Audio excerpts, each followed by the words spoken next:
এই মায়াটা তুমি আমাকে দিয়ে দেখো, এই মায়ার বাঁধন ছিন্ন করে আমি তোমার গুণকীর্তন করবো, তোমার নাম বাবা। ভগবান আমার সব সহ্য করতে পারে না, শুধু দুটো জিনিস সহ্য করতে। কি? একটি হলো ভক্তের নয়নের জল, আর আরেকটি ভক্তের অহংকার। আজ নারদ মুনি অহংকার করেছে জন্য ভগবান বললেন, নারদ তোমার এত অহংকার, তুমি নিজেকে এত নিজের ভক্ত ভাবো, ভগবানের ভক্ত ভাবো। আচ্ছা আগত কলিযুগে তুমি শিবার সহিত জন্মগ্রহণ করবে, আর এই মায়ার পরিমাণটা তোমাকে বাড়িয়ে দেব। দেখি এই মায়ার বন্ধন ছিন্ন করে তুমি কিভাবে আমার নাম করো। ঠিক তার কথা মতো এই কলিকালে নারদ মুনি শিবার হয়ে এসে শুধু একটি দুটি বছর নয় বাবা, 25-25টি বছর শিবাস গোবিন্দ থেকে বিরত ছিলেন, গোবিন্দ ভজন থেকে বিরত ছিলেন।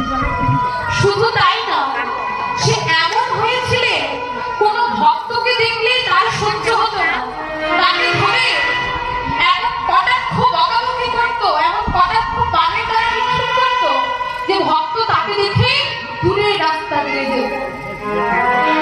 এমনই একদিন এক ভক্ত গোবিন্দ সেবার জন্য ফুল চয়ন করছে, আর শ্রীবাস সে ভক্তের কাছে গিয়ে ভক্তকে এমন কটু কথা বলেছে, সে ভক্তটি সে ফুলগুলো সেখানে ফেলে রেখে নিজের গৃহে গিয়ে কাঁদতে কাঁদতে নিজের গৃহে চলে গেছে।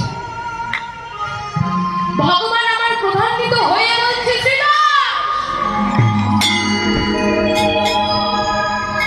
আমার ভক্তকে করেছে অপমান,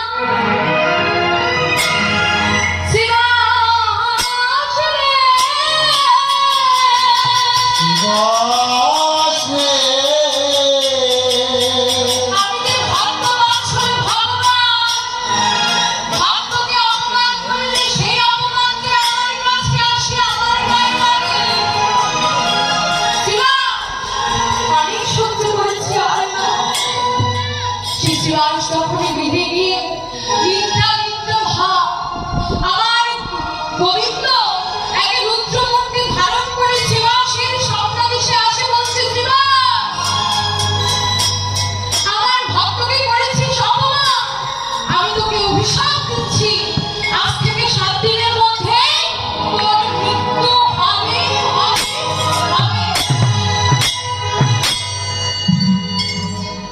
বাবা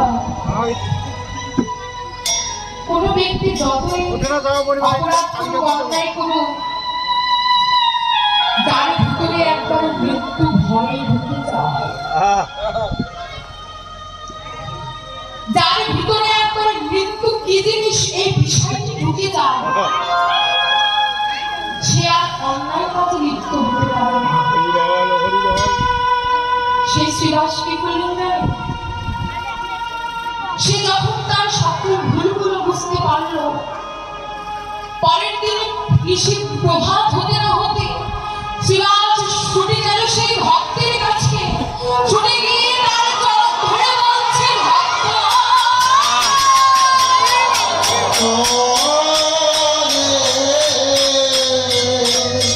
ভক্তের প্রতি রাতুল চরণ ধরে বলছে, ভক্ত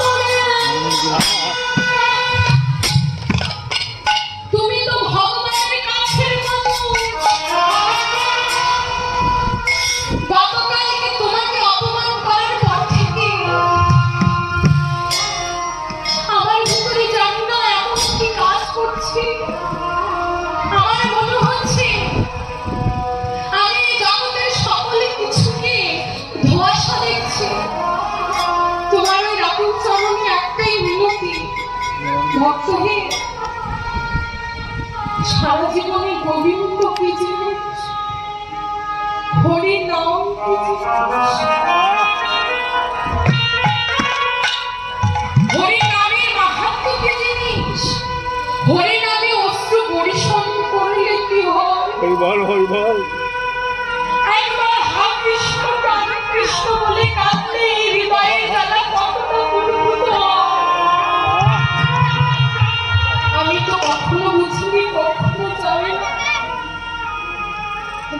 রাতুল চরণে একটাই মিনতি।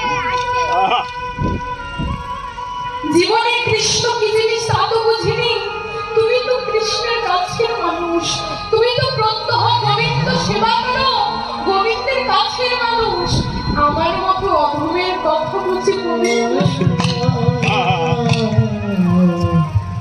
কিন্তু তোমার মতো সাধুর কথা আমার গোবিন্দ কখনো ফেলতে পারবে।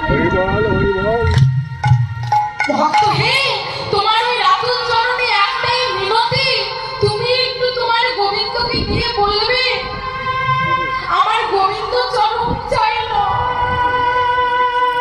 আমার গোবিন্দকেও চাই না, আমায় শুধু যেন তিনি এতটুকু কৃপা করে আমি যেন ভক্তের বাজারে গিয়ে যেখানে ভক্ত স্বয়ং ভক্তরা নিজেদের যেখানে সাধুগুরু ভক্তরা হয় কৃষ্ণ প্রাণ কৃষ্ণ বলে কাঁদে, আর সেই ভক্তের বাজারে গিয়ে ভক্তের কাছে গিয়ে যেন একবারে কৃষ্ণ বলে নয়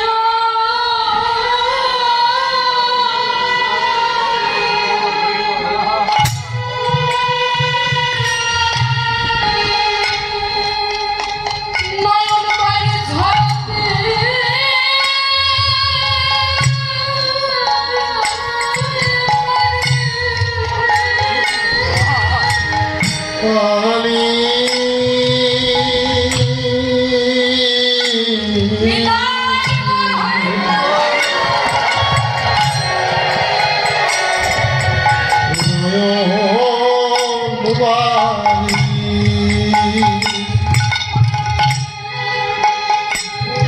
যেন ধরাতে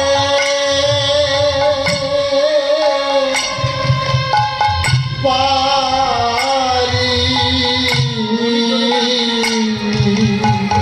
শুধু তাই নয়, সে ভক্তরা হরিকথা শ্রবণ করার পর যখন ফিরে ফিরে যায়, সে ভক্তদের এই রাতুলের আলো চরণের ধুলি যেখানে যেখানে রাতুলের আলো চরণের ধুলি পড়ে থাকবে, তুমি আমাকে এতটুকু কৃপা করো যেন সেই ধুলায়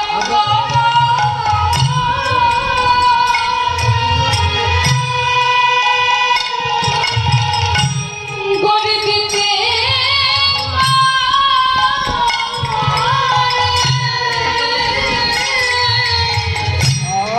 ধোলাই গোড়া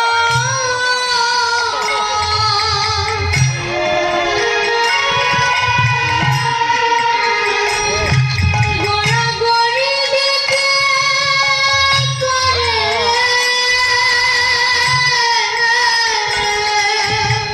ধুলা করে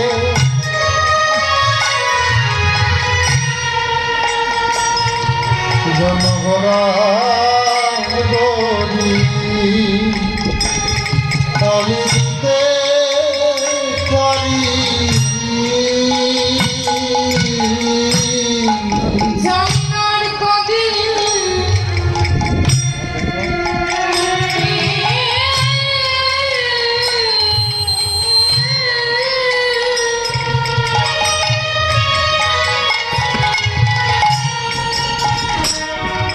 এই ধরা মাঝে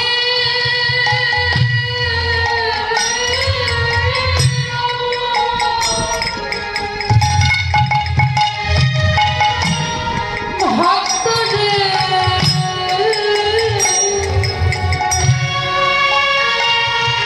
যেন সেই ধুলায় গড়া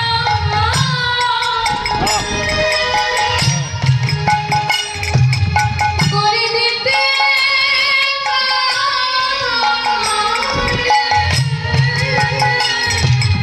আমি জানি না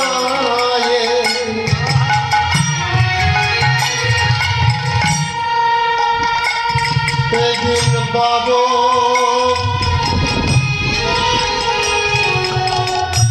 ধরা মাঝে গড়া গড়ি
পথে গাড়ে গাড়ে ঘুরে বেড়া আর যেখানে বৈষ্ণব দেখে কি করে জানে বাগানে কৃষ্ণ নাম করে আর বলে বৈষ্ণব গোস্বামী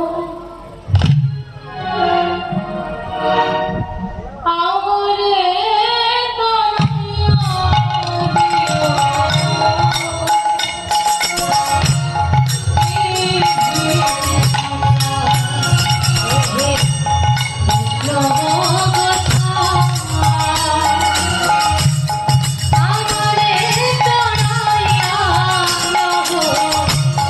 Hey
ভুলে যেতে লাগলো। আর একটা সময় গোবিন্দ এসে তাকে বললেন, শিবাস 25টা বছর তুমি আমায় ভুলে থাকলে। শিবাস এবার ভেবে দেখলে তো, বুঝতে পারলে তো এই জগতের যে একবার কৃষ্ণ বলে ডাকলে আমি কেন ছুটে যাই। শিবাস এই জগতের যে মায়ার দ্বারা আবদ্ধ হয়ে যে জন মায়াকে ছিন্ন করে আমার রাতুল চরণে সকলে কিছু অর্পণ করে দেয়, আমি তাই হরি হরি বলে সেই ভক্তির দাস হয়ে যাই। সেদিন থেকে শিবাস ভক্তি জীবনে আসে। হরি বল। আর সেই শিবাস ভগবানের মহাপ্রভু তার সঙ্গ সকলকে নিয়ে হরি গীত করছে, হরি নাম মেতে আছে। এমনি করে দেখতে দেখতে আচ্ছা মহাপ্রভু দুটি বাহু তুলে কি করলেন,